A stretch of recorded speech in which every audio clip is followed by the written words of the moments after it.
Arsinoe IV was born into a family where love was weakness and survival demanded cruelty.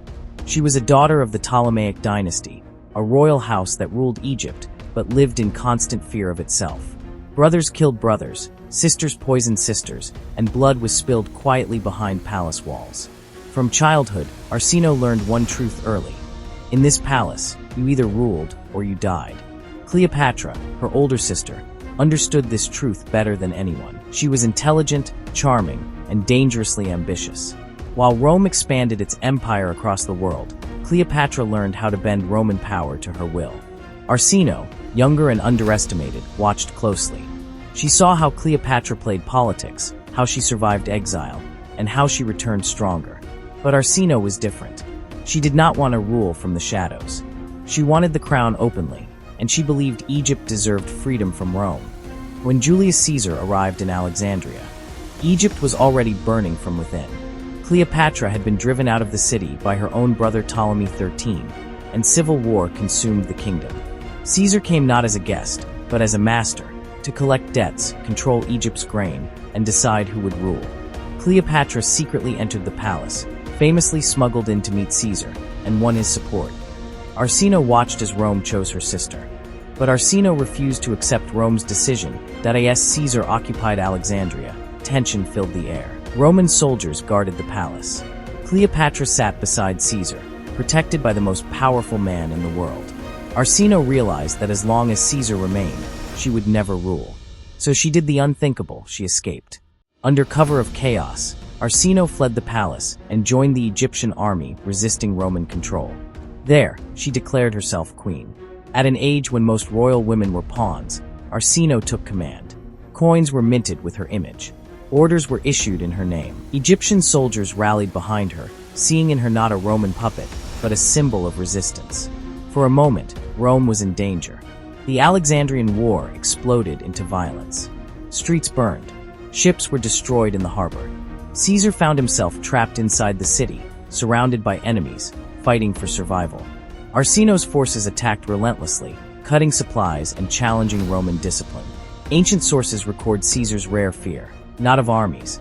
Gold flowed through the streets. Captive kings walked in chains. Rome cheered as its enemies were paraded like animals. And among them walked Arsinoe IV, a royal Egyptian princess, dragged through the streets in humiliation. The crowd mocked her.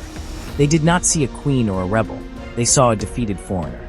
Chains cut into her skin. Her royal dignity was stripped away before thousands. This was Rome's message to the world: defy us, and you will be broken publicly. Cleopatra was not there in chains. She ruled Egypt peacefully, protected by Rome's favor. Arsinoe paid the price for resistance, and Cleopatra understood the lesson perfectly. Yet Rome hesitated. Executing Arsinoe in Rome would have angered the people.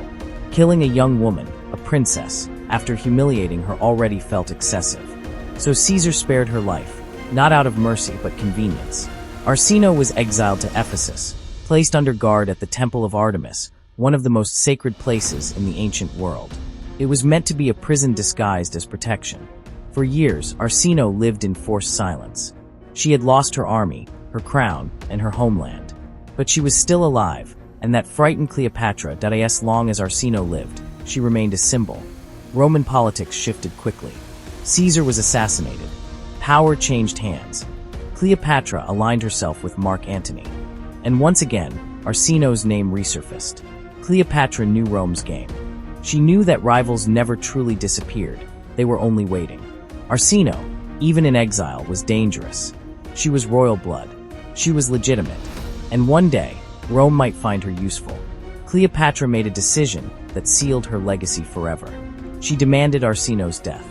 Even the sacred walls of the Temple of Artemis did not protect her. Roman assassins entered the sanctuary, violating ancient religious law, and murdered Arsinoe where she stood. No trial, no speech, no mercy. A princess of Egypt was erased in silence. Her death shocked the ancient world. Killing someone inside a holy temple was unforgivable. But Rome looked away. Cleopatra remained useful. Power always decides what is sacred and what is not. Arsinoe IV was never buried with honor. Her name was not celebrated. History moved on, written by victors and survivors. Cleopatra ruled, loved Rome, and became legend. Arsinoe became a footnote, a rebel who dared too much. Yet her story reveals the true face of empire. Rome did not conquer only with swords, but with humiliation. Cleopatra did not rule only with beauty, but with blood.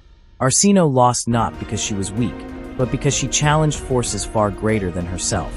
She stood against Rome. She defied her own sister. And for that, she was dragged, exiled, and erased. This is not just the story of Arsinoe IV. It is the story of what happens when power feels threatened and decides that even family must die. If you want more true stories where empires rise and kings fall, subscribe to the channel and watch the next Roman story.